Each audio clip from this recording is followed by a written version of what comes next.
성경은 사무엘하 24장을 보시겠습니다.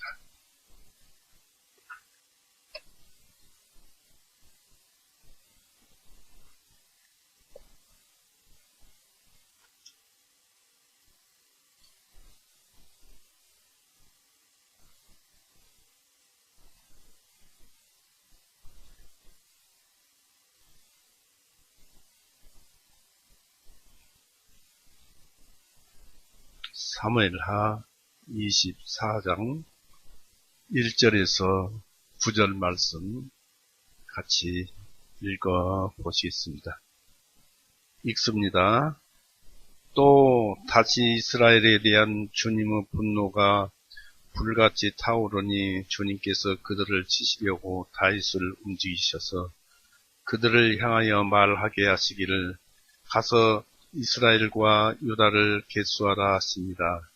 이는 왕이 그와 함께한 군대대장 요압에게 말하기를 이제 가서 다네세부터 브엘세바에 이르기까지 이스라엘의 모든 지파들을 두루 다니며 백성을 계수하여 나로 하여금 백성의 수를 알게 하라 하니 요압이 왕에게 말하기를 이제 주 왕의 하나님께서 백성을 그들이 얼마나 많든지 100배나 더하시기를 원하며 또 내 주인이신 왕의 눈이 그것을 보시기를 원하나이다. 그런데 어찌하여 내 주인이신 왕께서 이 일을 기뻐하시나이까 하나. 그럼에도 불구하고 왕의 말이 요압과 군대의 대장들에게 대하여 이었기에 요압과 군대의 대장들이 이스라엘 백성을 계수하려고 왕의 면전에 나아가니라. 그들이 요르단을 건너 아로에르 장막을 쳤으니 이는 가드 강 가운데에 있는 서부 오른편 야세를 향하였더라.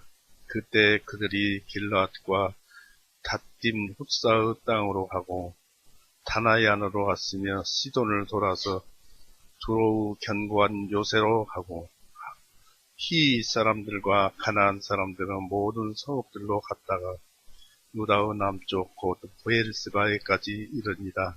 그리하여 그들이 온 땅을 두루 다니고 9개월 20일 만에 예루살렘으로 오니라.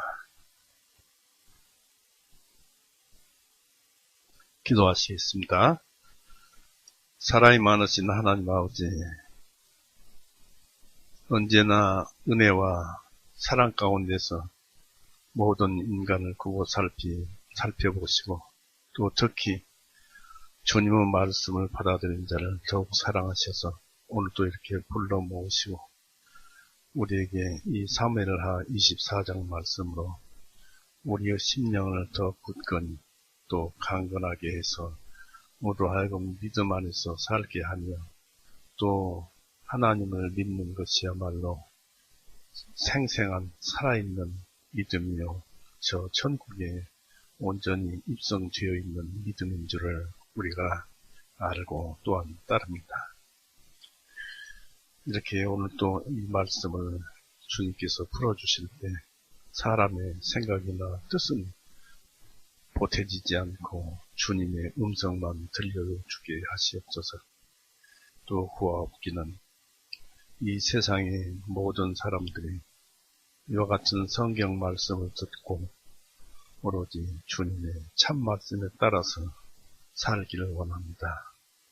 또한 이 세상에 전쟁과 기근과 또 질병이 흔히 이렇게 돌아다니고 많은 사람들을 고통을 줍니다. 주님께서 우리가 아는 모든 지인들 또 우리 교회 성도님들과 각 지역 교회 성도님들과 목사님들과 우리가 아는 모든 지인들을 보호하여 주옵시고 지켜주시옵소서.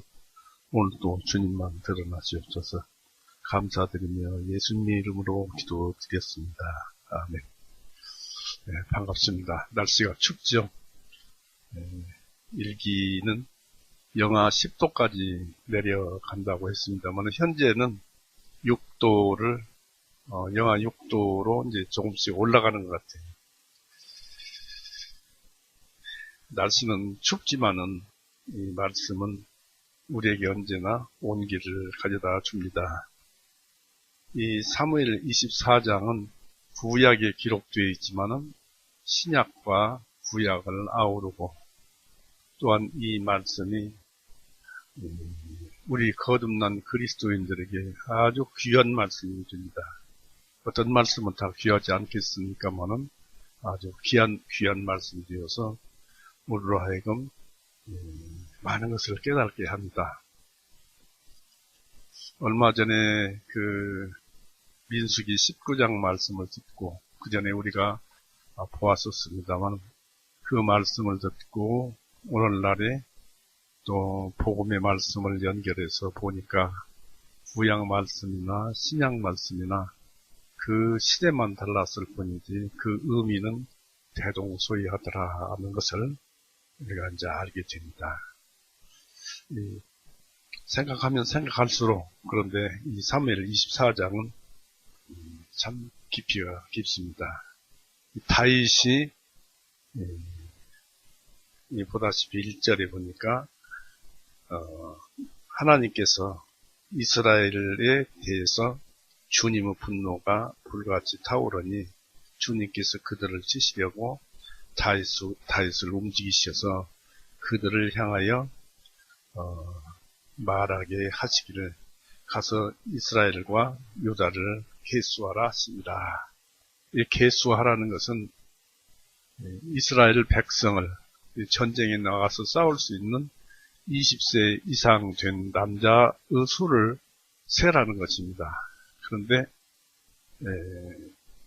계수를 하면은 이스라엘 백성이라는 증거로 각 매 한 사람당 성전 세겔로 반세겔씩 속전을 내야 됩니다. 속전세에 대한 내력도 여러 가지가 몇 군데가 있습니다만은 그 속전세를 내서 세금을 걷고 세어야 되는데 성경에서는 그 성전세, 속전세를 받았는지 안 받았는지 그것은 기록되어 있지 않고 다만 계수를 하는 것이 잘못되었더라는 얘기를 하고 있습니다. 이 다윗으로 말할 것 같으면은 다윗은 참 우리 그리스도인과 지금 오늘날의 우리 그리스도인과 같은 사람이라고 보면 됩니다. 바로 23장 한번 보십시오. 사무엘하 23장 1절에서 2절을 보시면은 이제 이것은 다윗의 마지막 말들이라 이새의 아들 다윗이 말하고 높은 곳으로 일으켜 높여진 사람 곧 야고보 하나님의 기름 부음을 받은 자요 성령을 받은 자요 또한 이스라엘의 향기로운 찬송 시인이 말하기를 주님의 영께서 나를 통하여 말씀하시고 그분의 말씀이 내 혀에 있다고 했습니다. 오늘날 우리가 그렇습니다. 하나님의 영이 우리 안에 와 있고 하나님의 말씀이 우리 입에 있습니다. 또 그것은 이사야 59장 한번 보세요. 59장 21절에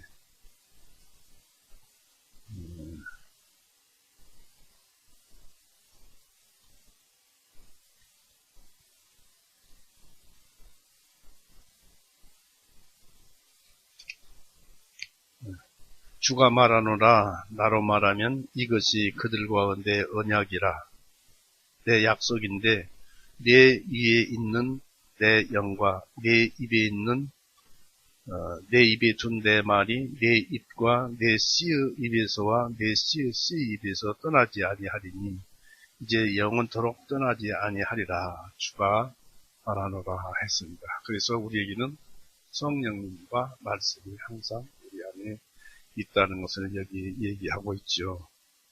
또 로마서 10장을 보세요.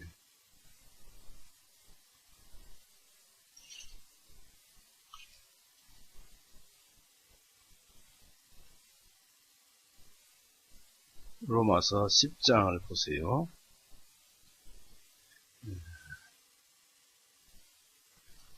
6절에서부터 볼까요?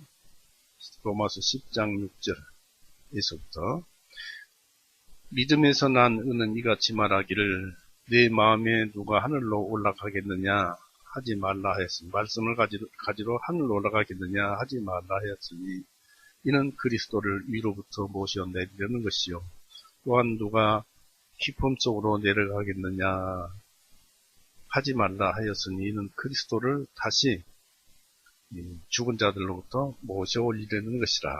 그러나 그것이 무엇을 말하느냐 그 말씀이 내게 가까워 내 입에 있으며 내 마음에 있다 하였으니 하나님께서 요한복음 6장 63절에 내가 말한 것이 너희의 생명이요 영이라고 그랬습니다.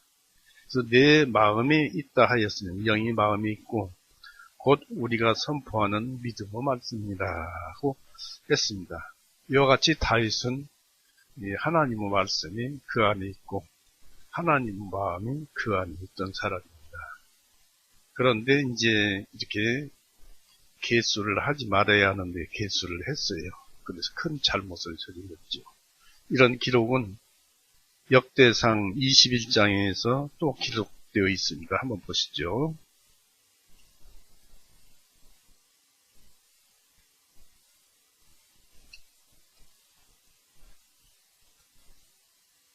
역대상 21장 여기에 보면 1절에는 사탄이 일어나 이스라엘을 대적하려고 다윗을 충동하여 이스라엘을 계수하게 하니 했습니다.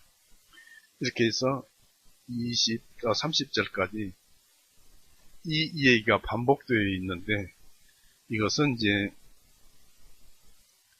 1절이 21절과 사무엘하 24장이 다른 점은 1절이 기록이 좀 다르고 그 다음에 군사를 징발할 수 있는 그런 그 계수된 수가 조금씩 다르다는 것.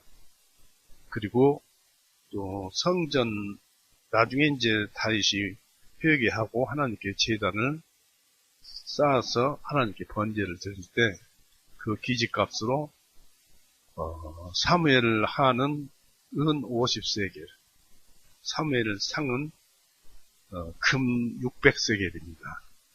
그래서 이런 차이점이 있고 몇 군데 보면 차이점이 있습니다. 그러나 그 뜻은 이렇게 달라서 다른 것이 아니고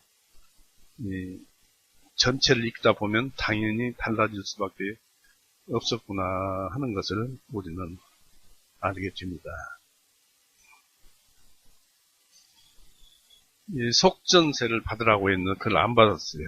출애굽기 30장 12절에 보면은 사람을 세려면은 이스라엘 백성으로 세운다는 것은 성전을 위해서 속전세를 내라고 율법에 딱 기록되어 있습니다. 반드시 내야 하는데 안 냈어요. 그리고 그리고 하나님께서 아브라함에게 약속하신 내 백성이 하늘의 별들처럼 많아지리라는 그런 말씀을 다윗이 불신하고 개수한 죄가 바로 이와 같은 큰 고통을 당하는 시험으로 오는 것입니다. 왔어요. 즉 다시 말해서 이 죄는 어떤 죄냐면 하나님의 말씀을 신뢰하지 않고 자신을 믿고 행한 교만의 죄입니다. 교만의 죄인데 교만은 하나님께서 제일 싫어하는 죄입니다. 그 무엇보다도 가증한 것이 교만한 마음입니다. 그래서 다윗은 거듭난 사람이면서도 교만한 마음으로 이스라엘 백성을 계수를 했다는 것입니다.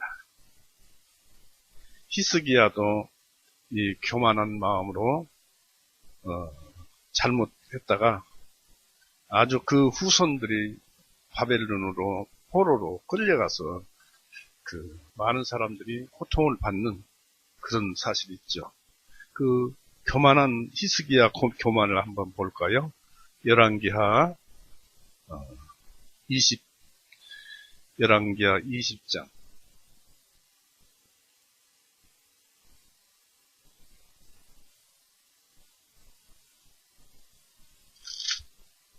열왕기하 20장 12절에서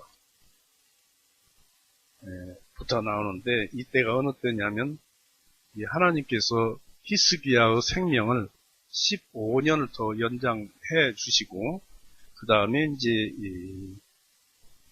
이어진 말씀입니다. 12절에 그때 바벨론의 왕이요 발라단의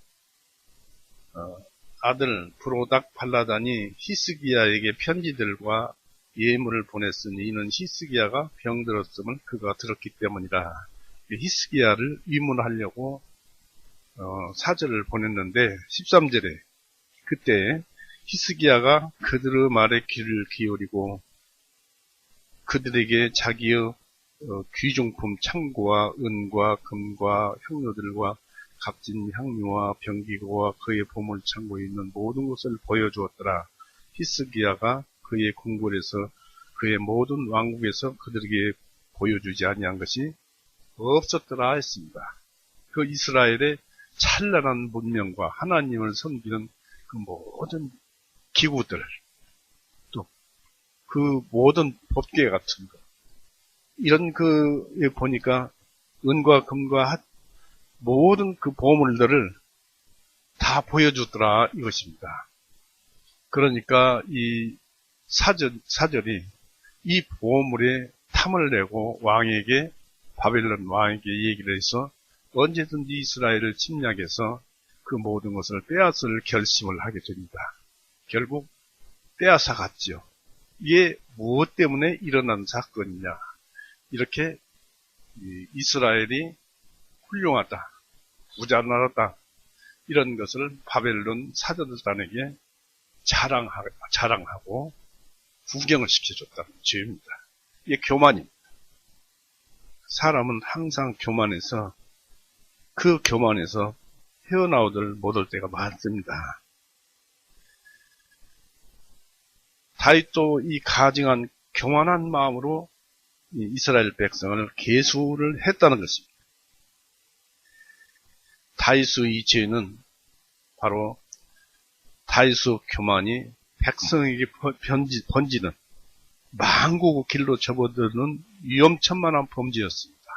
왕이 교만하게 되면은 우리 이 이스라엘이 이렇게 위대하다라고 생각을 하게 되고 선전을 하면 백성들도 따라서 위대한 줄 알고, 실은 아무것도 아닌데 위대한 줄 알고 이 사람이 교만해지고 방만해지고 방탕해지게 저는 그 만국의 원인이 되는 것입니다.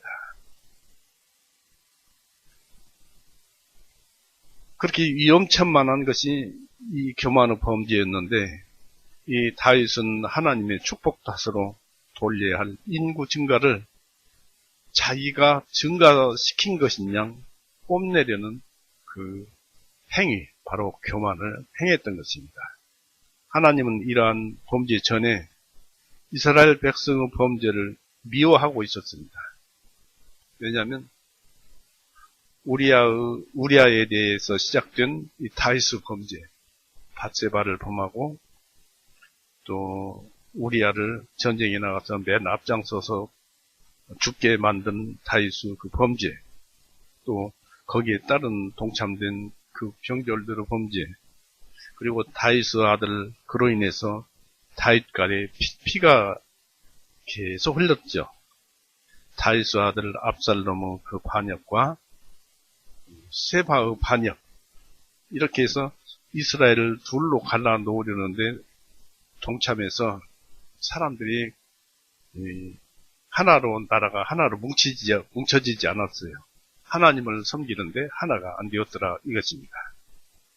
그래서 하나님의 뜻인 온전한 왕과 온전한 한 나라를 주셨음에 대해서 백성들이 감사하지 않는 그 백성들과 다윗의 죄를 싫어서 하나님께서 이런 일을 행하셨던 것입니다. 이러한 범죄로 이 역대상 21장 봤죠? 1절에서는 사탄이 일어나서 이스라엘을 대적하려고 다윗을 충동하여 개수하게 하였고, 사무엘하 24장 1절에서는 또다시 이스라엘에 대한 분노가 타오르라 이스라엘을 치시려고 다윗을 움직이셔서 또는 감동시키사 백성을 계수하는 범죄를 행하게 하셨다고 기록되어 있습니다. 바로 이것은 하나님께서 사탄에게 허락을 하셨다는 것이죠. 다윗을 유혹하도록. 여기서 하나님께서 의로운 심판을 행하시면 인간의 죄악과 불우 그런 속에서 일어납니다. 심판을 인정하지 않을 수가 없습니다. 우리는 하나님께서 죄악의 창시자가 아니고 어떤 인간도 유혹하지 않는다는 사실을 알아왔어요. 야고보서에서 기록되어 있고 시험하지도 않고 시험받지도 않으신다고 했죠. 확신할 수 있습니다. 또 하나님께서 다윗을 감동하사 검적게 하셨다는 말은 여기 암시된 대로 지혜롭고 하나님은 지혜롭고 거룩한 목적을 위해서 하나님께서 마귀로 하여금 다윗을 유혹하도록 허락하셨다는 것이 틀림없습니다. 사탄의 목적은 이스라엘의 영광을 감소시키며 국력을 약하게 하는 일이 바로 사탄의 일인 것입니다. 그래서 이 사무엘 24장 일은 그렇게 놀랄 일은 아니었습니다. 이 사탄은 인간에게는 철천지 원수가 됩니다. 사람들은 다윗과 같은 자들을 마귀가 유혹할 수 없을 것이라 생각할 수도 있지만은 실상은 세상에서 가장 훌륭한 성자일지라도 하늘나라에 가기 전까지 이 땅에 사는 동안에는 사탄의 유혹으로부터 벗어날 수 없다는 사실입니다. 사람들은 이것을 잊어서는 안 됩니다. 흔히 성경에는 예수님께서 죄를 가져갔다. 또 죄가 용서되었다. 이러니까 세상에 죄가 없어야 되고 자기 속에 죄의 마음이 안 나타나야 되고 가져가셨으니까. 그런데 여전히 죄가 이 세상에 남아있잖아요. 그건 이것을 이해를 못해서 그래요. 에베소서 갈라디아서 3장 한번 보세요.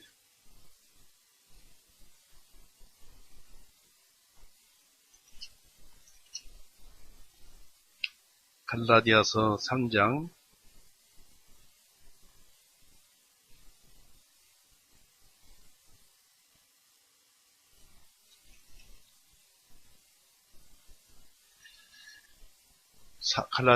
13절 보세요. 그리스도께서 우리를 위하여 저주가 되사 율법의 저주에서 우리를 대속하셨으니 이는 기록된 바 나무 위에 달린 자마다 저주받은 자라 하였기 때문이라. 바로 예수님께서는 우리가 받아야 하고 겪어야 할 죄 때문에 받아야 할 형벌을 짊어지고 하늘나라에 가신 것입니다. 그러니까 우리가 이 세상에서 죄를 짓고 있지만 그 죄에 대한 형벌을 예수님께서 골고다에서 피 흘리고 죽으시고 그걸 갚으시고 하나님이 오셔서 예수님으로 오셔서 그걸 갚으시고 하늘 보좌 우편에 앉으셨다는 것입니다. 그러므로 그 사실을 믿는 자는 하나님께서 죄를 가져갔다. 형벌을 가져가 버렸다. 형벌이 넘어가 버렸다. 그런 얘기입니다. 그 죄가 있어도 우리는 그 죄와 타협하지 말고 싸워야 되는 것입니다. 이것을 모르니까 이 구원받았다, 용서받았다 하면은 이상하게 사람이 이제 변화되어 가지고 아주 거룩한 척 하지만은 실상은 이 땅에 사는 날 동안에는 교만이 그 사람을 떠나지 않는다는 것입니다. 왜냐하면 하나님 안에 믿음으로 들어가 있어도 육신 안에서 살기 때문에 그 육신을 통한 교만이 계속 우리의 영혼을 붙들기 때문에 어쩔 수 없다는 것입니다. 그래서 우리는 사탄의 유혹으로부터 벗어날 수가 없는 것입니다. 이것을 이기는 것이 우리들의 열매예요. 하나님은 바라시는 것입니다. 그리고 다윗수, 우리가 읽어봤습니다만은 다윗수 그 계수의 동기는 교만이었습니다. 하나님은 이 죄를 이용해서 백성들의 범죄를 징벌하려는 목적으로 다윗수 교만을 임시적으로 또 일시적으로 허락하신 것입니다. 요압은 요압 장군 알죠? 요압은 다윗수 계수의 이유를 제기했습니다. 다윗수 교만은 아주 악한 것이지만 이 와중에 이 요압 장군만이 다윗수 교만을 깨달은 거예요. 다윗이 깨닫지 못한 교만을 요압은 깨닫고 간절히 그 처리하기를 권했습니다. 한번 보십시오. 24장 3절 보세요. 사무엘하 24장 3절. 요압이 왕에게 말하기를 이제 주 왕의 하나님께서 백성을 그들이 얼마나 많든지 100배나 더하시기를 원하며 또 내 주인이신 왕의 눈이 그것을 보시기를 원하나이다. 그런데 어찌하여 내 주인이신 왕께서는 이 일을 기뻐하시나이까? 사람 숫자 세는 것을 기뻐하시나이까? 라고 합니다. 왕이 깨닫지 못한 것을 이 요압 장군, 신하는 깨달아 알았어요. 그럼에도 불구하고 왕의 명령이 더 강하잖아요. 왕이 높잖아요. 그러니까 왕의 명령이 강해서 이 마음이 내키지 않았지만 요압은 명령대로 계수를 시작했습니다. 4절에서 8절 읽어보겠습니다. 그럼에도 불구하고 왕의 말이 요압과 군대의 대장들에게 대하여 이겼기에 요압의 군대 대장들이 이스라엘 백성을 계수하려고 왕의 면전에서 나가니라. 그들이 요르단을 건너 아로엘에 장막을 쳤으니 이는 가드 강 가운데 있는 성읍의 오른편 야세를 향하였더라. 그때 그들이 길르앗과 닷딤 후시의 땅으로 가고 다나얀으로 갔으며 시돈을 돌아서 두로와 견고한 요새를 가고 히 사람들과 가나안 사람들은 모든 성읍들로 갔다가 유다의 남쪽 곳 부엘세바에까지 이르니라. 이리하여 그들이 온 땅을 두루다니고 9개월 20일 만에 예루살렘으로 오니라 했습니다. 그러니까 예루살렘에서 동쪽으로 조금 더 들어가면 요르단강이 있죠. 그 요단강 건너편 거기도 이제 이스라엘 땅이니까 그 땅에서부터 시작해서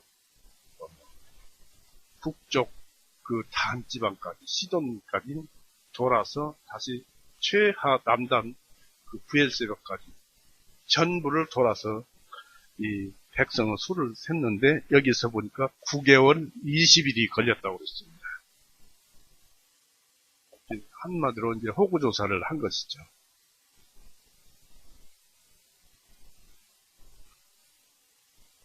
이 백성들 사이에는 갑작스런 처음 있는 그런 일을 이제 벌리니까 백성들 사이는 놀람과 소요가 야기되었지만은 결국 20세 이상 인구 총계가 왕에게 보고되었습니다.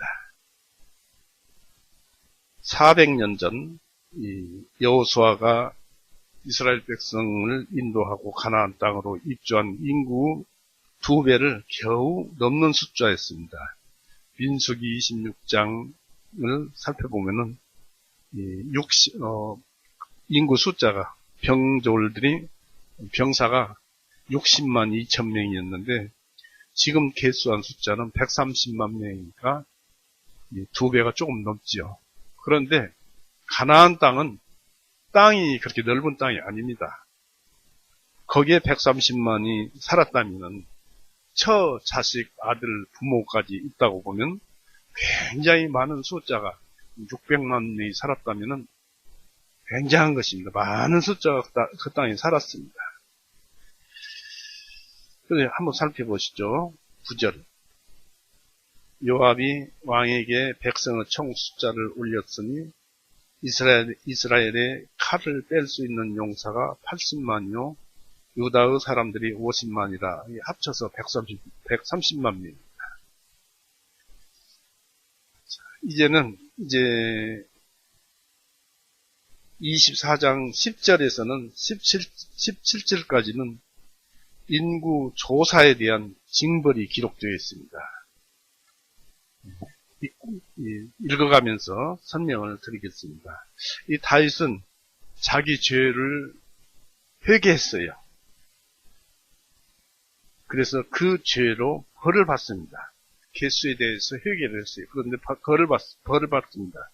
그러나 하나님께서는 심판을 뉘우치시고 다윗은 그를 인해서 더욱 참여하게 되었습니다.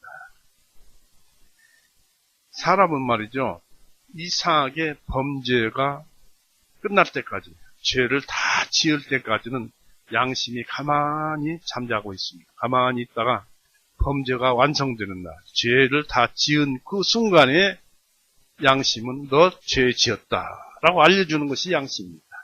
하나님은 대리자입니다. 사람이 양심, 죄를 짓는 것입니다.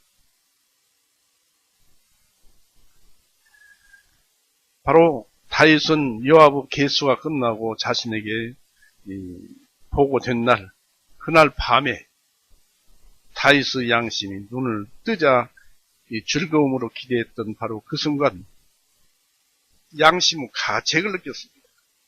계수로 인한 잔치를 하려던 그 만족감은 쓰디쓴 쓸개집으로 변해버린 것입니다.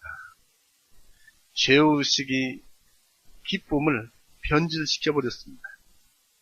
양심이 죄를 완성할 때까지는 잠잠하다가 범죄가 완성되면 비로소 양심은 천지에 큰 소리로 외칩니다. 그러지만 그 소리를 듣는 자, 죄 지은 자 단 한 사람뿐이죠. 10절 보십시오. 백성의 수를 센 후에 다윗이 마음에 가책을 받으니라. 다윗이 주님께 말씀드리기를 오 주님 내가 행한 일로 크게 죄를 지었나이다. 이제 내가 간구하오니 주님의 종이 불법을 없애주소서. 이는 내가 심히 어리석게 행하였기 때문이다 하고 했습니다. 사람은 죄를 지은 다음에 그렇게 뉘우칩니다. 그런데 사람이 범죄했을 때, 죄를 저질렀을 때 자책하는 마음이 있다는 것은 다행한 일입니다. 자책은 아직도 하나님의 은혜의 원리가 마음속에서 작용한다는 좋은 표시이며 회개와 개혁을 향한 좋은 디딤돌이 되는 것입니다. 다윗은 크게 범죄했다고 고백하고 하나님께 용서를 간절히 구했습니다. 진심으로 회개하는 자들은 그 양심이 부드럽고 박식하여서 남이 보지 못하는 죄악을 발견하게 됩니다. 다윗이 자기 백성의 수를 탐낸 것은 교만이요 어리석음입니다. 왜냐하면 백성들은 하나님의 소유였고 백성의 수가 많고 적음은 하나님의 소관이기 때문입니다. 사람이 나선다는 건 교만이에요. 이 다윗은 하나님께 용서해 주시기를 외쳤습니다. 주님의 종의 불법을 없애주셔서 했습니다. 우리가 온전한 믿음 안에서 간구하면 우리 죄를 용서하실 것이고 참으로 죄를 불식해버리면 하나님께서는 우리를 용서하시는 자비로 그 죄의 형벌을 다 가져가 버릴 것입니다. 예수님께서 받으셨으니까 그 믿음을 우리 마음속에 다시 되새겨 주는 것입니다. 우리가 죄를 지었으면 하나님께 간구를 해요. 자백을 해야 합니다. 요한일서 1장 9절 보세요. 요한일서 1장 9절은 이 요한일서는 사람들이 잘 이해를 못합니다만은 죄인들에게 이 서신을 쓴 것이 아니고 물론 죄인들도 읽어봐야 되겠죠. 특히 중점을 둔 것이 그리스도인입니다. 거듭난 자에게 1장 9절 보세요. 만일 우리가 우리의 죄들을 자백하면 그분께서 신실하시고 의로우셔서 우리의 죄들을 용서하시며 형벌이 없어지겠죠? 용서하시며 모든 불의로부터 우리를 깨끗하게 하십니다. 이 죄로부터 그런다면은 구원받지 못한 사람이라면 이 구원을 받게 하시느니라 했는데 깨끗하게 하시느니라. 우리가 죄를 지었지만 항상 죄를 깨달고 하나님께 자백하고 그러면은 하나님께서 우리의 죄를 다 가져가시고 깨끗하게 하나님의 선한 마음으로 되돌린다. 이것이 요한일서의 그 말씀입니다만은 이게 중요한 것이 사람들이 헷갈려서 하는데 구원받을 사람에게도 하는 말씀이지만 정작 중점은 그리스도인에게 하시는 말씀이라는 것을 우리가 새겨두면은 큰 성경을 이해하는 데 큰 도움이 될 것입니다.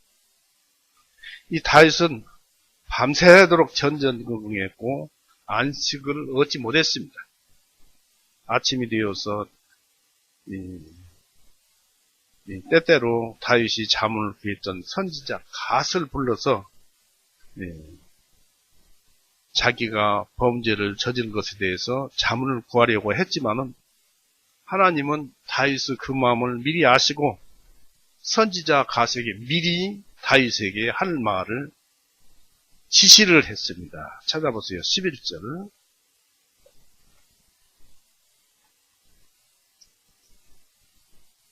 하나님은 어디에 계시든지 사람 마음을 다 감찰하시고 살펴보시는 분입니다. 11절에 이는 다윗이 아침에 일어나니 주님의 말씀이 다윗의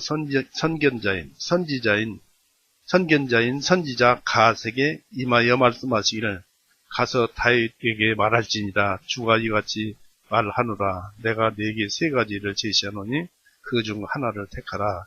내가 그것을 행하리라 하시니라.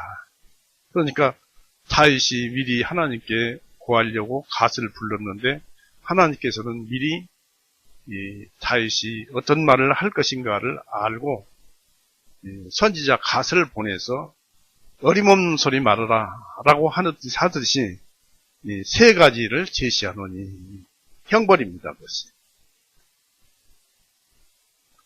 내가 네게 세 가지를 제시하노니 그 중 하나를 택하라고 합니다.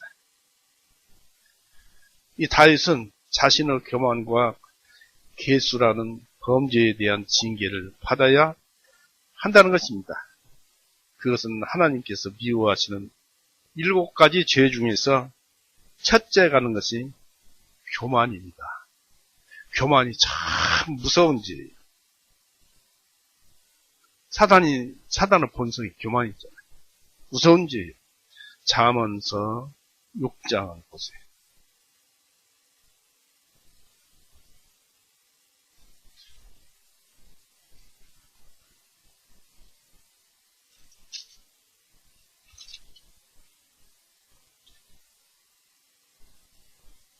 우리가 이제 알아들을 만 하니까 이런 말씀을 합니다만은 잠언서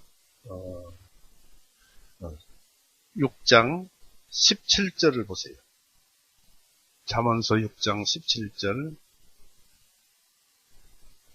교만한 눈과 거짓말하는 혀와 무죄한 피를 흘리는 손들과 악한 계획을 꾸미는 마음과 악으로 달려가는데 빠른 발들과 애씁니다. 그리고 거짓말을 말하는 거짓 증인과 형제 간의 분쟁을 꾸리는 자니라 해서 이것이 이제 7가지인데 맨 앞에 교만한 눈과 그랬습니다. 죄 중에 제일 가증한 것이 교만하다. 이런 것입니다. 다시 우리가 여기를 폈으니까 12절서부터 다시 한번 보세요. 이 잠언서 6장 12절 쓸모 없는 사람 곧 사악한 자는 완악한 입을 가지고 행하느니라. 그는 자기의 눈으로 눈짓하며 발로 말하고 지금도 그런 사람 있죠. 눈짓으로 말하고 발가락으로 까딱까딱 하면서 발로 말하고 손가락으로 가르치며 자기의 마음에는 완고함이 있고 그는 계속해서 악을 꾀하며 분쟁의 씨를 뿌리는도다. 그러므로 자기의 재앙이 갑자기 임하리니 그가 고침을 받지 못하고 갑자기 멸망하리라. 이 6가지를 주님께서 미워하시는데 참으로 그분께 가증한 것이 미워하는 6가지가 있지만 진짜 가증한 것이 7가지가 있나니 교만한 눈과 그랬습니다. 교만을 제일 쳐준답니다. 악하다. 거짓말하는 혀와 무죄한 피를 흘리는 손들과 악한 계획을 꾸미는 마음과 악으로 달려가는데 빠른 발들과 거짓들을 말하는 거짓 증인과 형제간의 분쟁을 뿌리는 자니라. 이런 사람들은 빨리 회개를 하고 되돌아서서 하나님께 돌아와야 합니다. 자기 죄를 진심으로 뉘우치고 믿음으로 용서를 받은 자들은, 구원받은 자들은 이 세상에서 아직도 그 죄 때문에 양심의 가책을 받는다는데 주목을 해야 할 것입니다. 즉 우리가 구원을 받았지만은 지난날에 지은 죄 때문에 아직도 양심으로 가책을 받고 옛날에 지은 죄가 생각이 나서 내가 이런 죄를 지었구나 하고 가슴이 점이 오고 양심이 떨리고 어찌 할 줄 모르는 그런 관계가 되는 것입니다. 우선 예레미야 31장 보면서 에스겔서 16장 63절을 보십시오.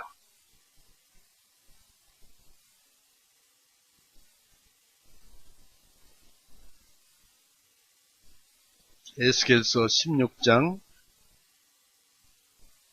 63절. 에스겔서 16장 63절. 이것은 네가 행한 모든 일에 대하여 너를 향해 내가 진정되었을 때, 하나님께서 이제 진정되었을 때 너로 하여금 기억하고 당황하게 하며 내 부끄러움으로 인하여 다시는 내 입을 열지 못하게 하려 함이니라. 주 하나님이 말하노라 하라 하시니라. 그러니까 하나님께서 이제 진정되고 하나님께서 우리의 죄를 다 용서해 주신 다음에 그 죄를 생각해 보니까 굉장히 부끄러울 것이고 네가 그것 때문에 아무 말도 못할 것이라. 벌써 우리의 그 속에 그 아픔이 있을 것을 하나님께서 아십니다. 그런데 이 아픔은 우리가 천국 갈 때까지 일어나는 일들입니다. 그런데 우리는 이런 죄를 다 기억을 하고 아파하지만은 하나님께서는 우리가 이런 죄를 저지른 것을 다시는 기억지 않습니다. 예레미야 구약으로 보겠습니다. 예레미야 31장 33절을 보십시오. 예레미야 31장 33절에서 34절 보십시오. 그러나 주가 말하노라 이것이 이스라엘 집과 더불어 세울 그 언약이 되리니 그 날들 이후로는, 다시 우리가 알아야 할 것은 이스라엘 집과 해서 이스라엘은 옛날에는 이스라엘이었지만 오늘날에는 우리 교회가 이스라엘이에요. 구원받은 교회가 이스라엘이에요. 이것이 이스라엘 집과 더불어 세울 그 언약이 되리니 그 날들 이후로 내가 내 법을 그들 가운데 두며 이 심장 속에 영혼 속에 두며 그들의 마음 속에 그것을 기록하여 나는 그들의 하나님이 되고 그들은 나의 백성이 되리라. 이건 죄에서 구원을 받아야만이 하나님 백성이 되죠. 34절. 다시는 그들이 각기 자기 이웃과 각기 자기 형제들에게 말하기를 주님을 알라고 가르치지 아니하리라.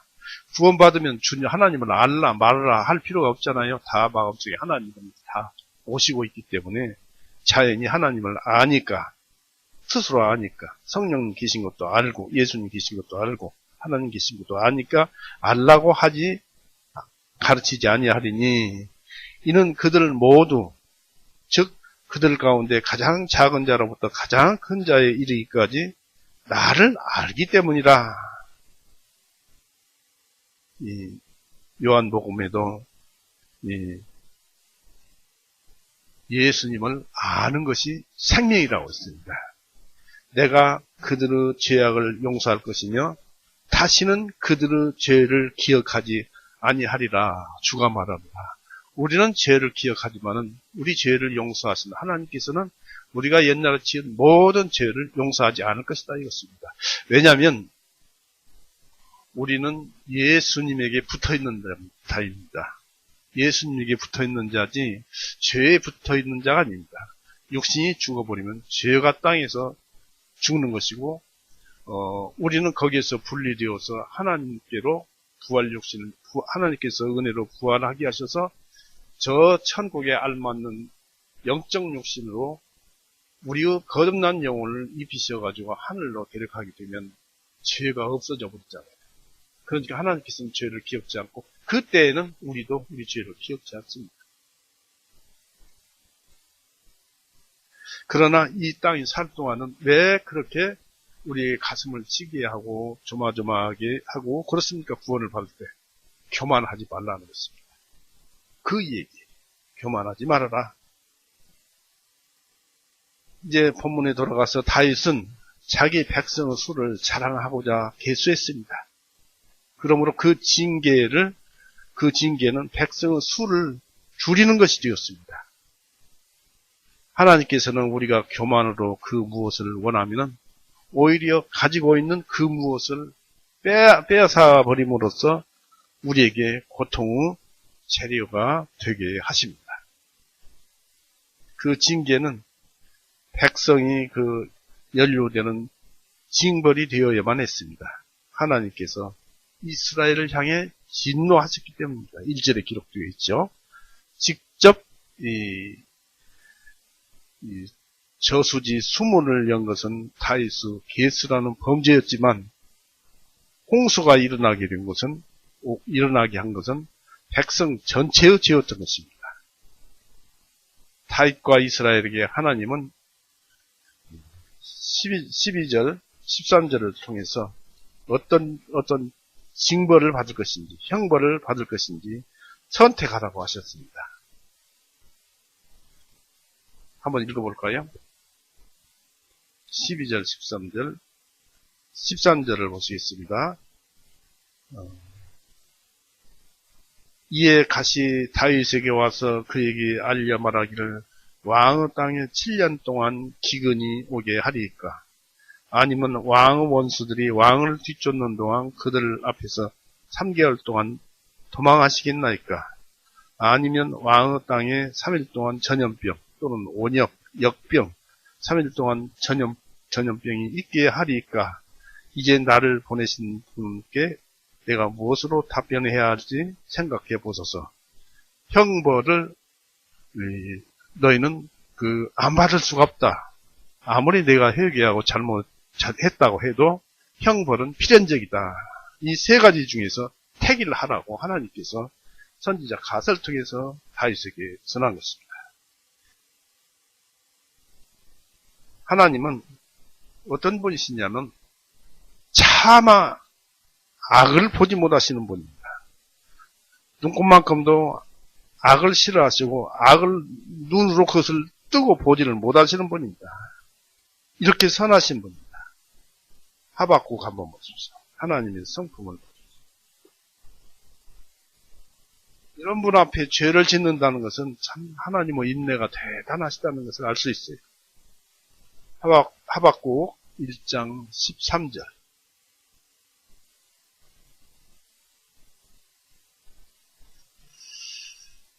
주님께서는 눈이 정결하심으로 악을 차마 보지 못하시며 죄악을 보실 수도 없으시니이다. 그럼에도 불구하고 어찌하여 주님께서 반역을 행하는 자들을 바라만 보시고 사악한 자가 자기보다 더 의로운 사람을 삼키는데 침묵을 직시나이까. 하나님의 병면에 따라서 하나님이 하시는 섭리를 이룰 때까지 하나님께서는 이렇게 인내하고 참으시는 것입니다. 참는데도 그런데 한도가 있으니까 이제 형벌을 내려버린 거예요. 다윗이. 이 다윗을 죄에 대해서 더욱 겸손하고 비천하게, 즉 자기 마음이 겸손해지고 비천한 마음을 가지게 하기 위해서 이 심판이 심히 두렵다는 것입니다. 그만큼 다윗의 죄가 매우 크다는 것을 알게 될 것이었습니다. 교만은 그렇습니다. 다윗은 자기의 통치권을 자만했었습니다. 그러자 하나님께서는 그 자만심에, 즉 교만에 맞추어서 세 가지 자유를 선언했어요. 이 자유는 칼과, 전쟁이죠. 칼과, 아까 읽어봤습니다만 칼과 기근과 역병 중에 한 가지를 선택하는 자유였습니다. 그런 말씀이 예레미야서에 나와 있습니다. 예레미야서 34장, 이렇게 세 가지로 하나님께서는 형벌을 주시는데, 예레미야 34장 보세요.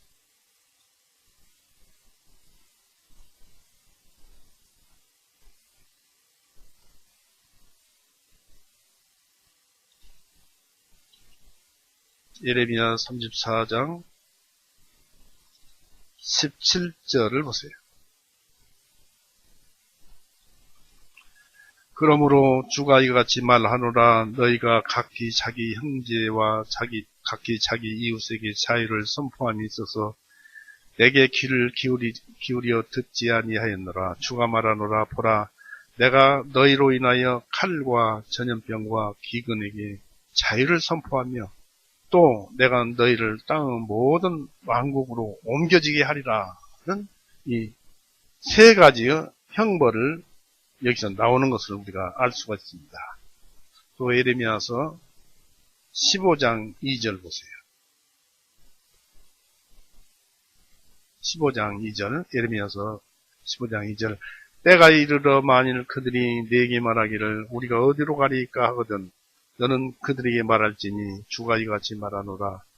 죽을 자는 죽음으로, 칼을 받을 자는 칼로, 기근을 당할 자는 기근으로, 사로잡혀갈 자는 사로잡힘을 갈지니라고 여기에 기록되어 있습니다. 이 세 가지 중 한 가지를 하나님께서는 다윗에게 택하라는 것입니다.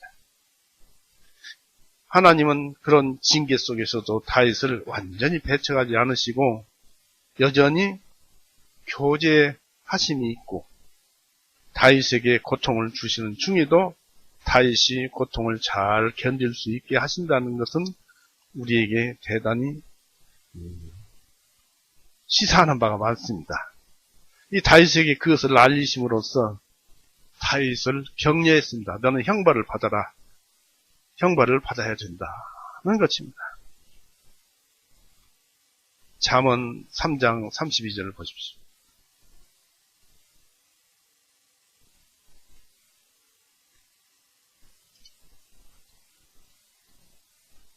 잠언 3장의 32절. 이는 마음이 완악한 자는 주님께 가증하나 주님의 은밀하심은 정직한 자와 함께 계시기 때문이다. 사람이 교만해서 또 어떤 죄를 지어서 하나님으로부터 형벌을 받아서 고통을 받을 때 하나님께 이실직고하고 참으로 이실직고해서 자백하고 고백을 한다면 하나님께서는 주님의 은밀하심은 정직한 자와 함께 계시기 때문이다. 그래서 고통을 주시는 중에도 하나님께서는 그 사람에게 은혜를 주신다는 것입니다. 이 그리스도인은 다 그러잖아요. 죄 짓고 하나님을 부르고 찾고 기도하고. 그러면 하나님은 우리가 형벌을 받는 중에도 다 생각을 해서 은혜를 베풀어 주신다는 하나님의 말씀이 여기 기록되어 있고, 왜 그럴까요? 그것은 하나님께서 우리 인간을 다 아세요. 시편 보십시오.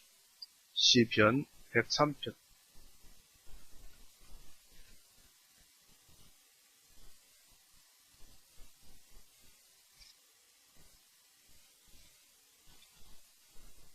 전지전능하시고 우리 인간을 만드신 하나님께서는 다 잘 아십니다. 103편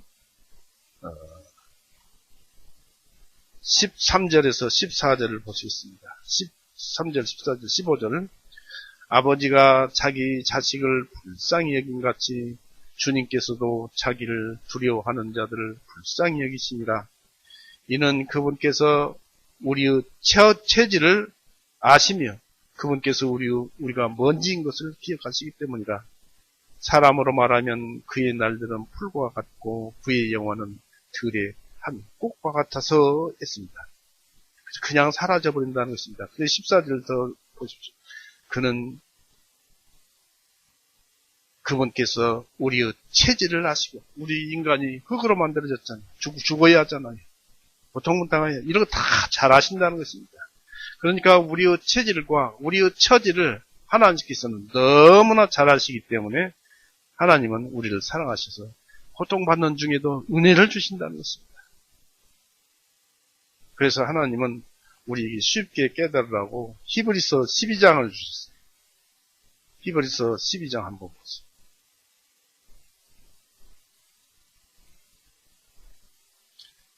히브리서 12장 6절.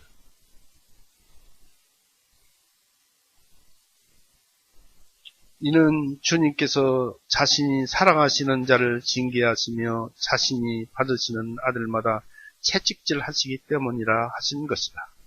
만일 너희가 징계를 견디어내면 하나님께서 너희를 아들들로 대우하시나니 아버지가 징계하지 아니하는 아들이 어디 있으리요?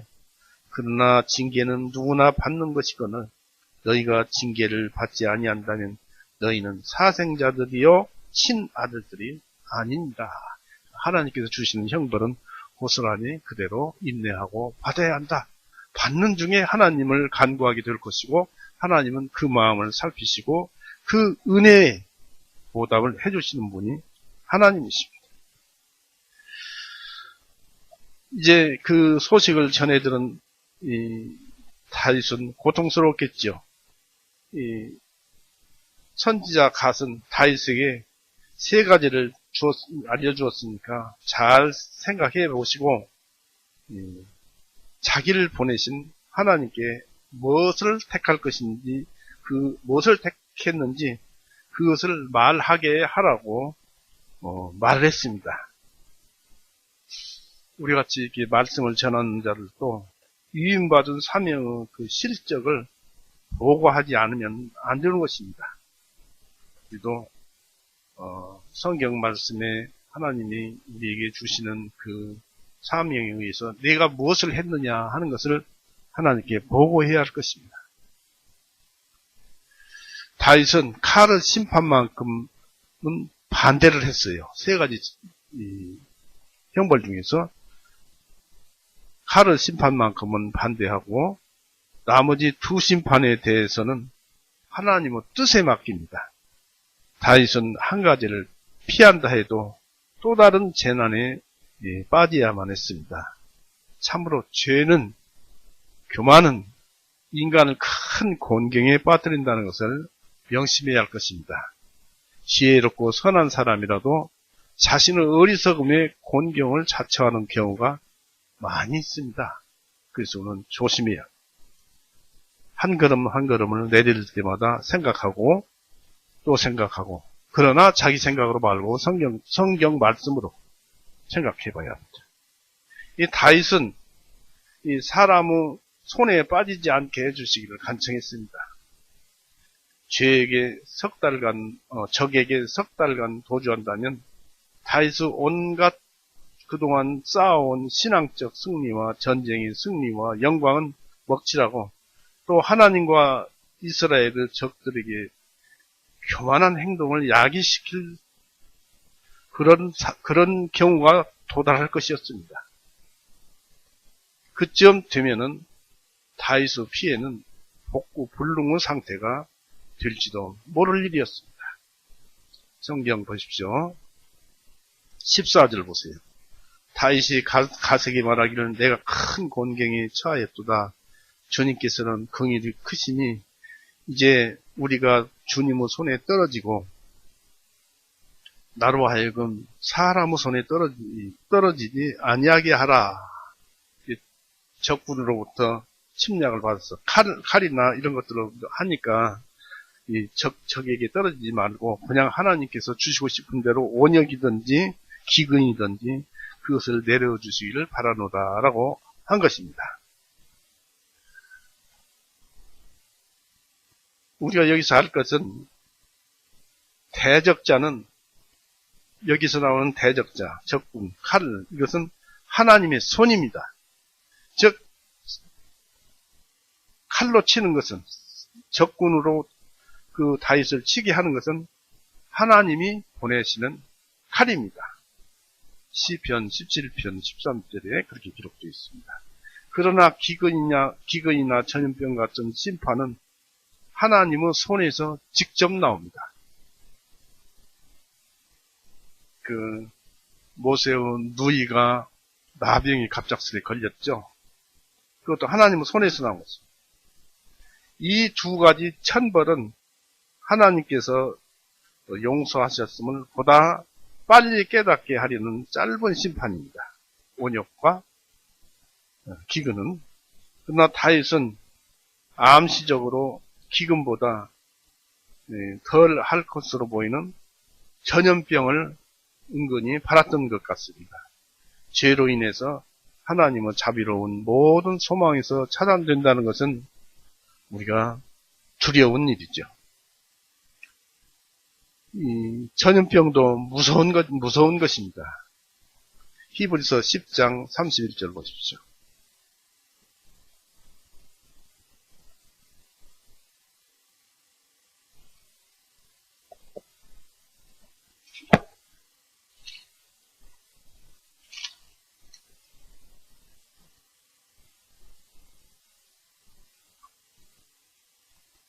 히브리서 10장 30절부터 봐야 이해가 되었죠. 이는 원수 갚는 일은 내게 있으니 내가 갚으리라 주가 말하노라 하시고 또다시 주님께서 주가 자신의 백성을 심판하리라 말씀하신 그분을 우리가 알기 때문이니 이것은 살아계신 하나님의 손안으로 떨어지는 것은 두려운 일이로다 했습니다. 우리는 이 말씀을 믿고 있습니다. 두려운 하나님의 손에 떨어지는 것은 그 형벌이나 심판에 떨어지는 것은 두려운 일이라는 것입니다.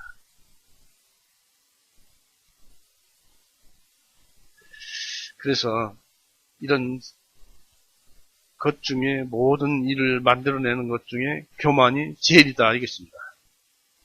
그래서 다윗은 칼의 심판과 기근의 심판을 그러나 역병의 심판을 은근히 선택을 한 것입니다.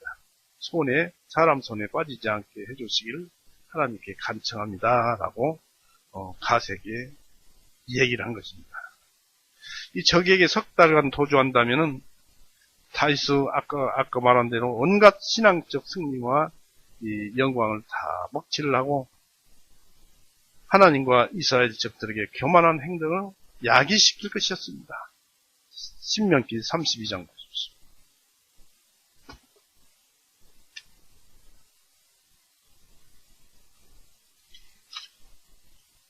신명기 32장 26절 27절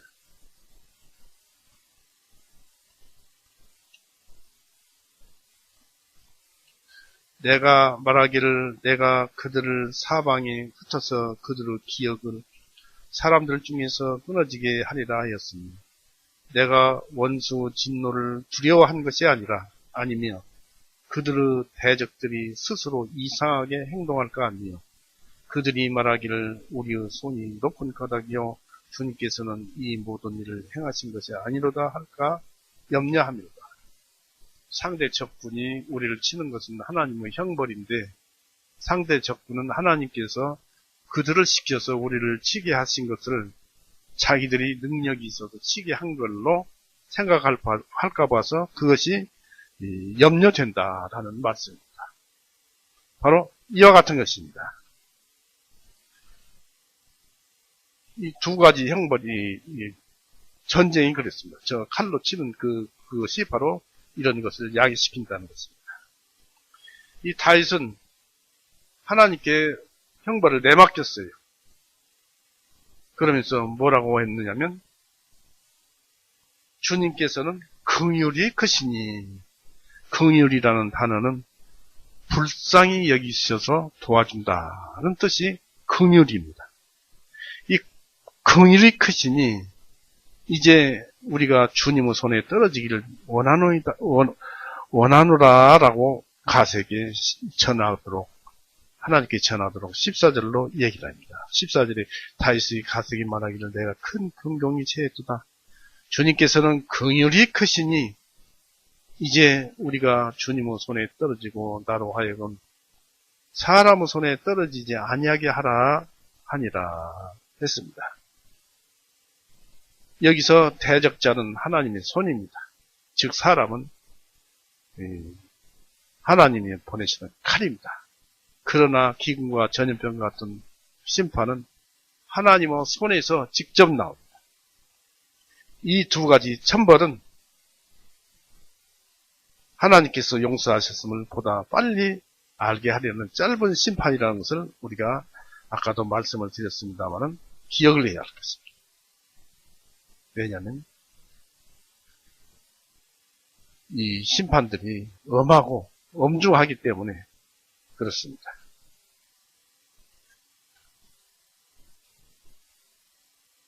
그러나 다윗은 회개를 하면서 하나님의 긍휼이 크실 줄을 알았기 때문에 감히 하나님의 손에 자신을 내맡긴 것입니다. 선한 자들은 하나님의 노여운 말이 있을 때라도 하나님께 대한 선한 생각을 품습니다. 욥은 하나님께서 나를 죽이실지라도 나는 그를 신뢰할 것이다 했습니다. 하나님께서 나를 형벌로 죽이실지라도 나는 하나님을 믿고 끝까지 신뢰하겠다라고 했습니다. 욥기 13장 보세요. 이런 신앙을 가지고 있어야죠. 노아, 다니엘, 욥, 그 유명한 그 말이 있지요. 욥기 13장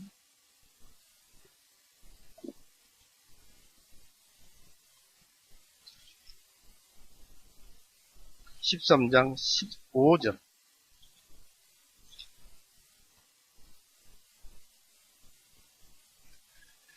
보면은 그분께서 나를 죽이실지라도 나는 그분을 신뢰할 것이며 믿을 것이며 그러나 나는 그분 앞에서 내 자신의 길들을 그대로 지킬 것이요. 어떠한 형벌이 오더라도 지킬 것이요. 했습니다. 이 하나님은 다윗의 소망에 따라서 전염병을 보내셨습니다. 15절에 그렇죠. 15절 보세요.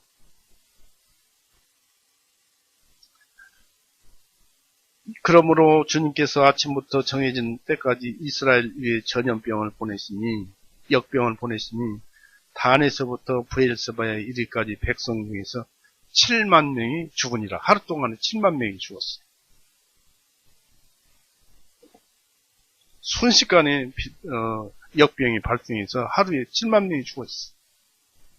그래서 이 병은 자연적 발생이 아님을 알 수가 있습니다. 다윗은 자기가 선택한 대로 이 불가사의한 일로 고통을 받았습니다. 그 시간은 첫날 아침부터 첫날 저녁 때까지만 계속됐을 것이라고 생각이 듭니다. 요압은 계수기간이 9개월 20일이었지만은 원역 발생 지속기간은 9시간에 불과했습니다. 이 시간 동안 7만 명이 죽어버렸습니다. 이스라엘 온 땅이 이 애국 땅의 장자가 죽었을 때처럼 애국 소리가 있었을 것입니다. 하나님은 교만한 죄인을 얼마나 쉽게 꺾고 낮추실 수 있는가를 우리에게 가르쳐줍니다. 우리는 하나님의 인내의 은혜를 얼마나 많이 지금도 오래 잊고 있는지 깊이 생각해 봐야 할 것입니다. 다윗의 간음은 한 아이의 죽음으로 자기 아들의 죽음으로 처벌되었지만은 다윗의 교만은 7만의 그 20세 이상 생떼 같은 그 장정들이 처벌받고 죽었습니다. 하나님께서는 사람의 교만을 이토록 증오하십니다. 전염병이 예루살렘에 창궐 하려는 그 순간에 하나님께서는 이 은혜로 이 심판을 멈추셨습니다. 예루살렘으로. 이제 단에서 부엘세바까지 이 남에서 북까지 이스라엘 전체를 이 7만 명을 죽이시고 이제 한 군데 남았는데 이스라엘 성읍 예루살렘성. 이스라엘의 본성 성읍 수도 예루살렘을 이제 멸망시키려고 했어요.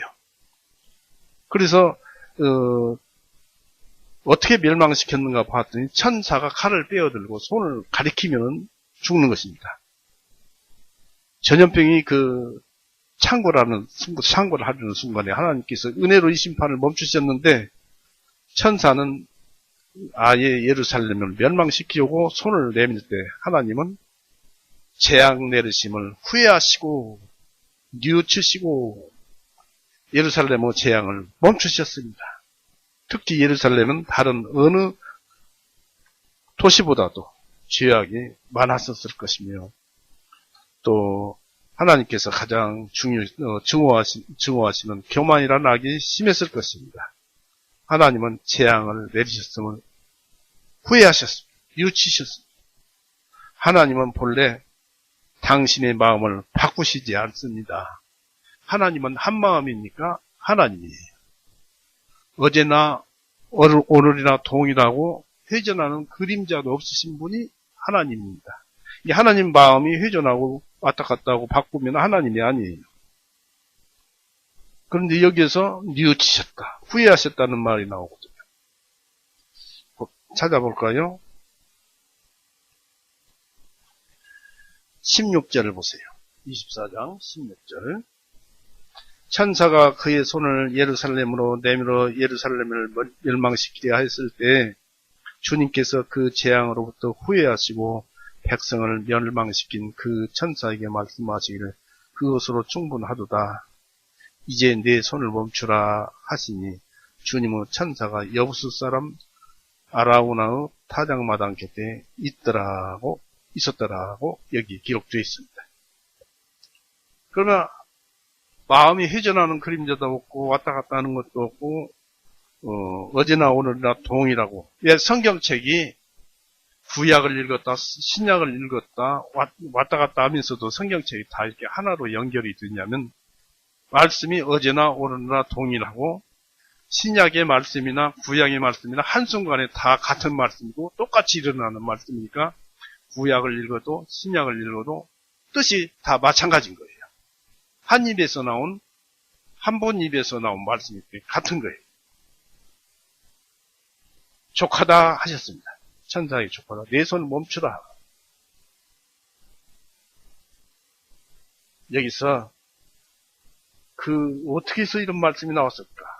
바로 하나님의 심판의 징계를 하나님의 긍휼이라는 방법으로 바꾸신 것입니다. 긍휼이라는 심판으로 심판을 하신 것입니다. 불쌍히 여기서 도와주시는 그것으로 심판을 하신 것입니다. 하나님은 그러신 분입니다. 그 이유는 긍휼로 징계의 심판을 이기는 것이 하나님의 법칙입니다. 야고보서 2장 보십시오. 놀라운 하나님의 은혜를 볼 수 있습니다. 야고보서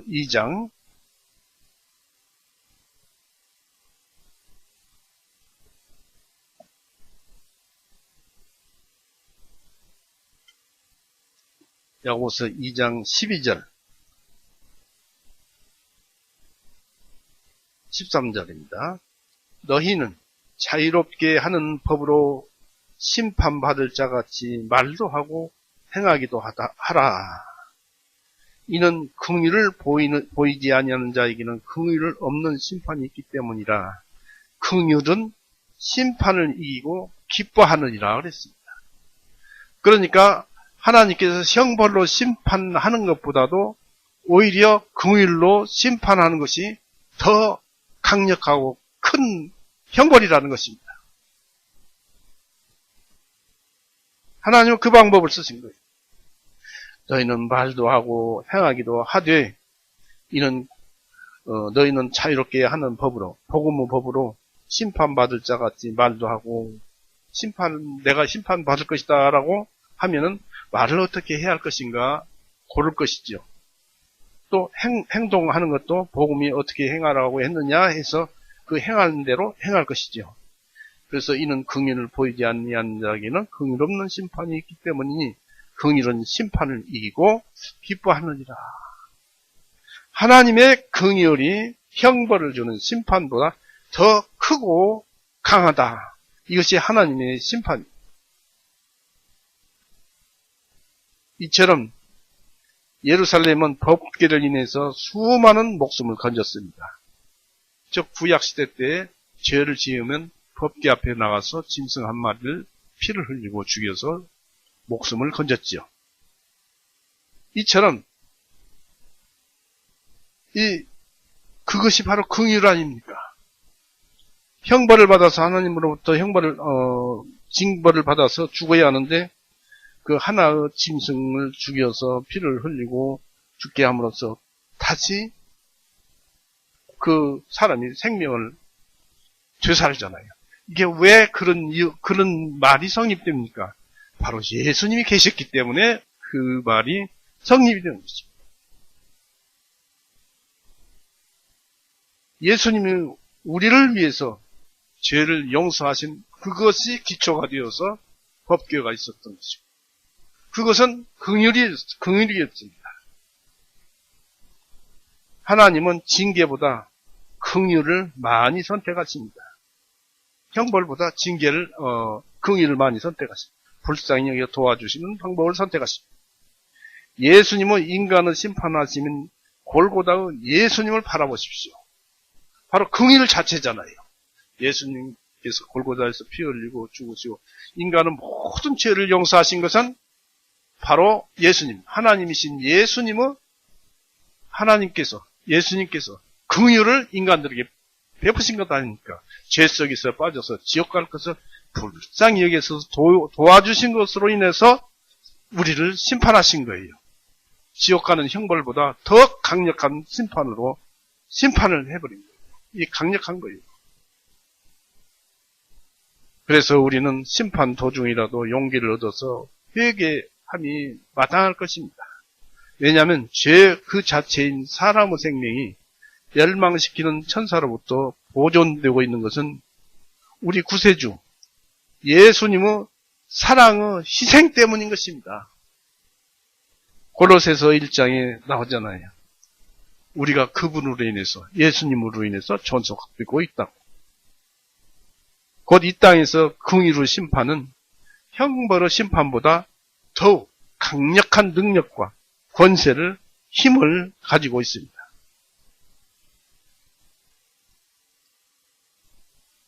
이때 다윗은 백성을 치는 그 천사를 보고 더욱 비통해서 다시 한번 더 자기의 죄를, 잘못을 뉘우칩니다. 17절 보세요. 이 사무엘하 24장 17절을 다윗이 백성을 치는 천사를 보고 주님께 말씀드리기를 보옵소서. 내가 죄를 지었고 내가 사악하게 행하였나이다. 그러나 이 양들은 무슨 일을 하였나이까? 내가 원하오니 주님의 손으로 나와 나의 아버지의 집을 치소서 하니 했습니다. 얼마나 가슴 아팠겠습니까? 7만 명이나 죽는 그런 심판이 떨어질 때 다윗이 이곳저곳에서 소식을 듣고 얼마나 마음 아팠겠습니까? 차라리 자기가 죽는 것이 낫죠. 다윗도 그런 마음으로 나와 우리 집의 아버지 집을 우리 족보를 전부 멸해 주소서 하였습니다. 그러면 예수님 와요 안 와요? 못 오죠. 예수님은 그 족보를 다윗의 족보를 따라서 우리 예수님이 오셨기 때문에 그렇습니다. 이 하나님께서 다윗의 눈을 열어주셨어요. 안 보이는 눈을 열어주셔가지고 멸망하는 천사가 칼을 빼어들고 예루살렘을 그 멸하려다가 하나님의 명령의 심판을 중지하라는 것을 보았습니다. 다윗은 피조물인 천사에게 도와달라고 말하지 않고 창조주인 하나님께 내가 죄를 지었나이다 하면서 내가 사악하게 행하였나이다 라고 고백을 했습니다. 진정한 회개자는 하나님의 살려주시고 용서해 주시는 긍휼하심을 많이 깨달으면 깨달을수록 더욱더 자기 죄를 뉘우치시고 다시는 그 죄를 범하지 않겠다고 결심한다는 것을 알아야 할 것입니다. 하나님께서 죄인들의 범죄 행위를 용서하신 후에는 그들 스스로가 부끄러워하게 될 것은 자명한 일입니다. 에스겔서 16장 63절 읽어봤죠. 다윗은 자기 자신을 하나님께 고발을 했습니다.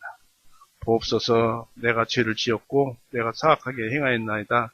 그러니 이 양들을 무슨 일을 하였나이까? 내가 원하오니 주님의 손으로 나와 아버지의 집을 치소서 라고 17절에 얘기했죠. 자기 생명으로 백성의 죄를 다 감당하려고 하였습니다. 여기서 예수님의 향기를 다윗에게서 맡을 수가 있습니다. 다윗의 증보기도는 왜 나왔을까요? 백성들의 비통과 그 애곡은 다윗의 마음을 찢어지게 아프게 하고 어떻게 할 수가 없었기 때문입니다. 이 양무리는 무엇을 행하였나이까? 그렇게 했지만 그들은 많은 잘못을 범했습니다. 하나님을 격동시켜서 다윗으로 하여금 인구 조사를 하도록 내버려두게 한 것은 바로 백성들의 죄였습니다. 대부분의 사람은 남들에게 자기의 잘못을 그런 책임을 전가하면서 비난하고 그 심판으로 누가 넘어지든지 상관치 않습니다. 그런 식으로 심판을 모면해 보려 합니다. 그러나 다윗의 참여는 그렇지 않았습니다. 다윗의 참여는 우리 구주 예수님의 은혜를 상기시켜 줍니다. 예수님께서는 우리의 죄를 인한 형벌을 대신해서 자신을 죽음에 내어주셨으며 그로 인해서 우리가 죄로부터 구원을 받은 것입니다. 죄로부터 죽어야 되는데 영원히 구원을 받아서 살았잖아요. 예수님이라는 나무에 우리가 가지로서 붙어 있잖아요.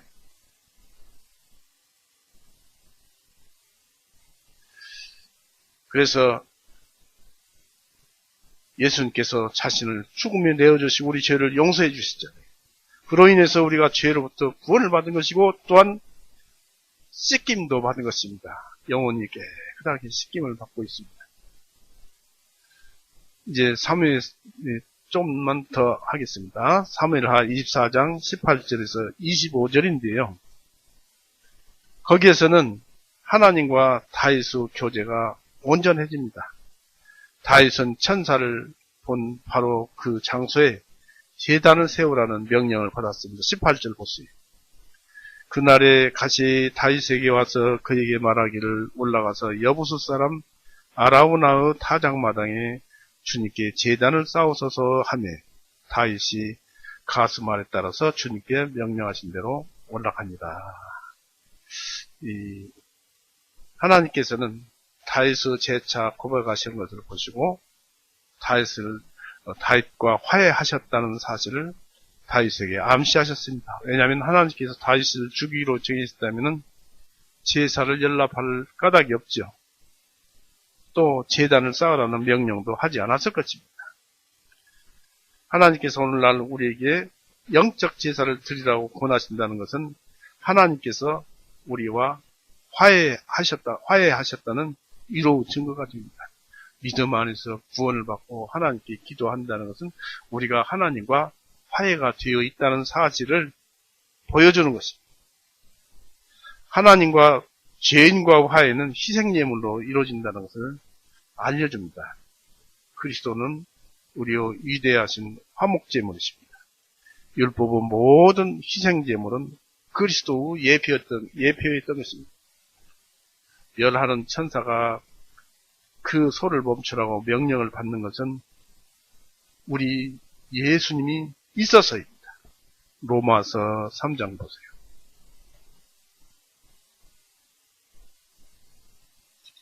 로마서 3장 25절,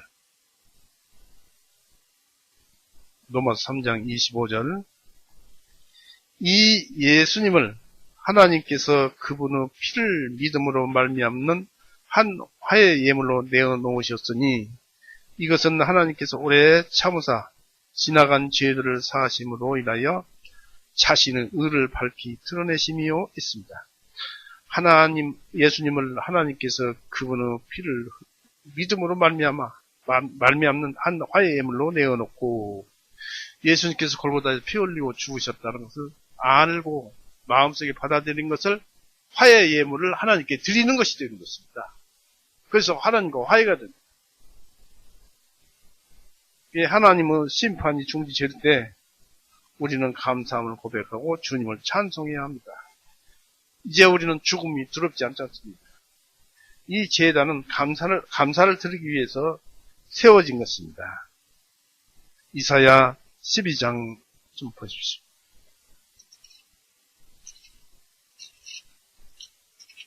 이사야 12장 1절에서 4절까지 보십시오. 그날에 내가 말하기를 오 주님 내가 주님을 찬양하리니 주님께서 전에는 내게 노하셨을지라도 이제 주님은 노여우심을 돌이키시고 주님께서 나를 위로하셨나이다 하리로다. 보라 하나님은 나의 구원이시라. 내가 두려워하지 아니하고 신뢰하리니 이는 주 여호와께서 나의 힘이시오 내 노래시며 그분께서 또한 나의 구원이 되심이라.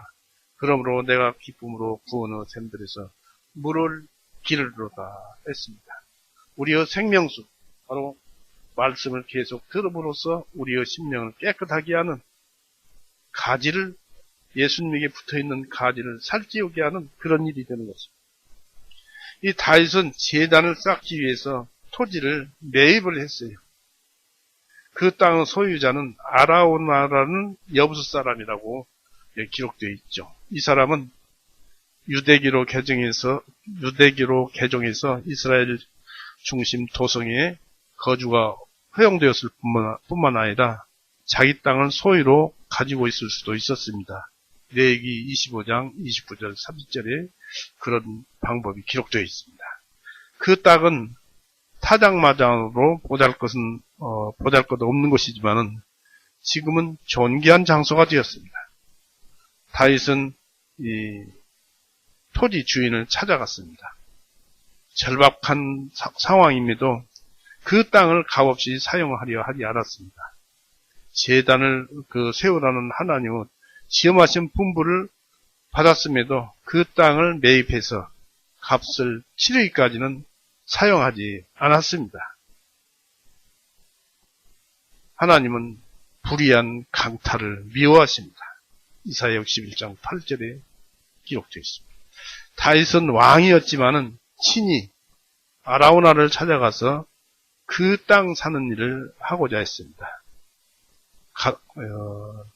다윗의 겸손이 이런 데서 묻어나오죠.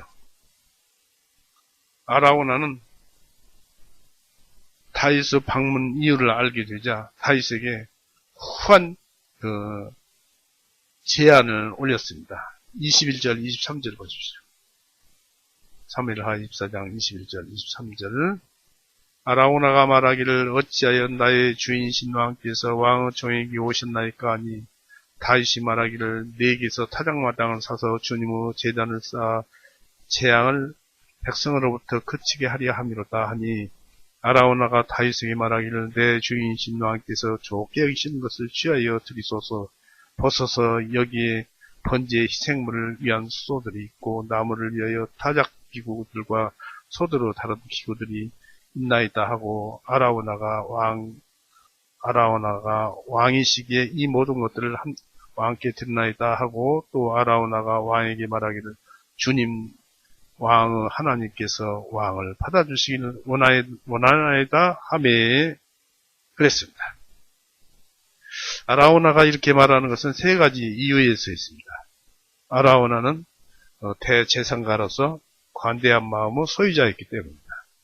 또 다윗이 비록 정복자였지만 개인적 고노 때문에 다윗을 크게 존경했고 자신이 아무리 도움을 준다 해도 다윗의 은혜를 갚을 수 없다고 생각했기 때문입니다. 또 그는 이스라엘을 사랑하였기에 이스라엘에 내리는 재앙이 그치기를 간절히 원했던 것이었습니다. 그 재앙이 자기 집 타작마당에서 그치게 된다면 그것은 아라운 하나에게 큰 영광이 될 것이었기 때문입니다.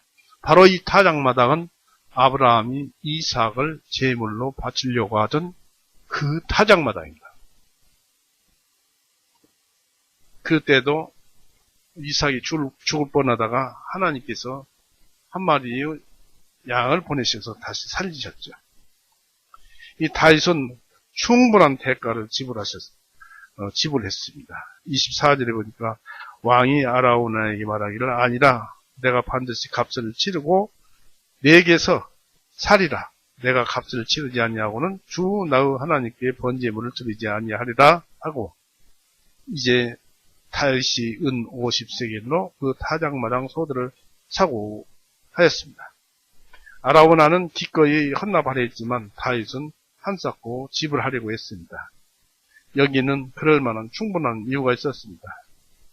속전을 받지 않고 계수하는 그 범죄, 곧 성막을 섬기지 않으려는 범죄를 두 번 다시 범하고 싶지 않았고 또한 값없이 제물을 하나님께 드리려고 하지 않았기 때문입니다. 다윗은 아라우나의 땅과 소와 화목제, 불을 뗄 목재, 나무, 화목 값으로 은 50세기를 지불을 했어요. 후에 성전 건축을 위해서는 그 인접 구역에 대해서 금 600세겔을 지불하고 매입을 하였습니다. 우리가 제물로 하나님을 위해서 영예롭게 사용한다면, 즉 전도에 사용한다면 이보다 더 큰 선은 없을 것입니다. 이 역대상 한번 찾아볼 거예요. 그 21장 보시면은 잘 보시면은 역대상 21장 600세겔 은 50세겔 그런데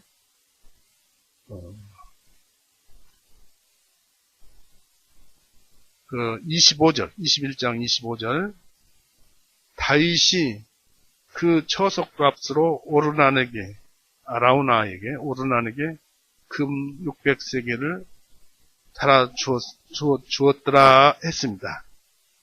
그 처속값으로 했습니다.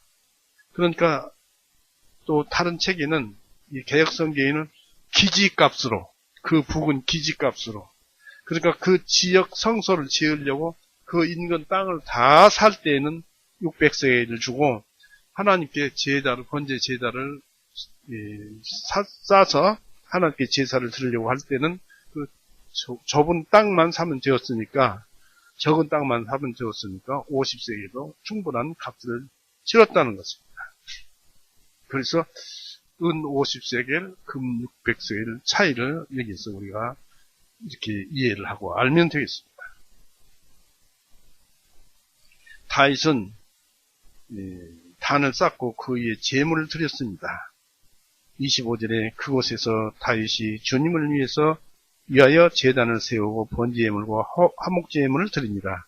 그러므로 주님께서 그 땅을 위한 간구를 들으셨더니 재앙이 이스라엘로부터 그쳤더라고 했습니다. 다윗이 번제를 드렸고 심판 중에 멈추신 하나님께서 그 형벌을 긍휼로서 바꿔가지고 긍휼은 더 강력한 심판입니다. 그걸로 바꿔서 긍휼과 사랑의 화목제를 드린 것입니다. 하나님께서는 그 땅을 위해서 간구를 들으셨더니 하심으로써 하늘에서 불이 내려와 재물을 태워버렸다고 볼 수 있을 것입니다. 이 재앙이 그친 것은 하나님의 긍휼하심에서였고 하나님께서 이스라엘과 화해하셨다는 표시이기도 합니다. 그래서 이에서 나오는 감사는 죄를 이기고 또 이길 것입니다. 우리가 구원받고 감사해서 그 사랑받은 그 마음은 감사를 받은 마음은 죄를 이기고 또 이길 것입니다. 그것이 아니면은 세상 죄와 싸워서 이길 것이 없어요. 요한 1서에 보면 우리가 이기는 이김은 이것이니 우리의 믿음이라 했으니 감사함으로 이기는 것입니다. 참으로 그리스도 예수님은 우리의 제단이요 희생예물이요 성전이셨습니다. 우리는 예수 그리스도에 의해서만 하나님께 은총이 있기를 기대할 수가 있는 것이고 예수님 안에서만 하나님의 진노를 피할 수가 있습니다. 이 에덴 동산에 들어갈 때 그 그룹으로 인해서 화영검을 둘러쳐서 아담과 이브가 에덴 동산에 들어오지 못하게 했습니다. 그런데 이제 생명나무로 우리가 가는 길을 지키는 그룹들의 화영검을 피할 수가 있습니다. 우리는 언제든지 이 에덴 땅을 실제로 들어갈 천국, 바로 천국을 실제로 들어갈 수 있고 우리 역시 지금 이 하나님 예수님과 붙어 있기 때문에 우리 안에는 하나님의 천국이 있는 것입니다. 우리는 천국 안에 육신은 말고 영혼은 들어가 있는 것이고 이제 마지막 날 마지막 심판 때에는 육신은 버리고 영적 육신을 입고 천국에 들어갑니다. 누가복음 17장 한번 보시고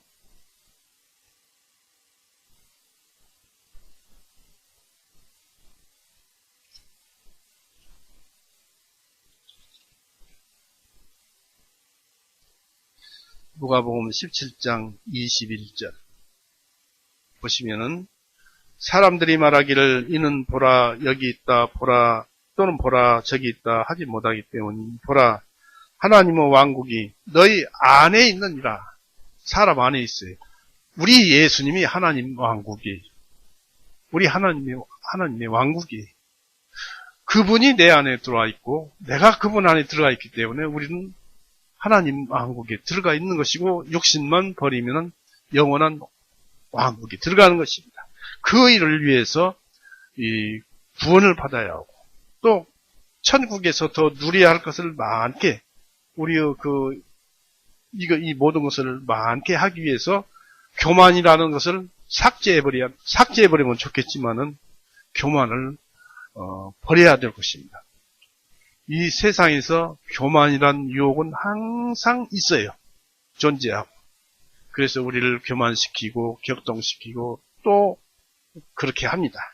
그럴 때마다 오늘 읽어본 이 말씀으로 그 긍휼로서 교만을 꺾어버리기 바랍니다. 긍휼, 하나님의 사랑입니다. 오늘은 이렇게 해서 마치겠습니다. 같이 기도하시겠습니다.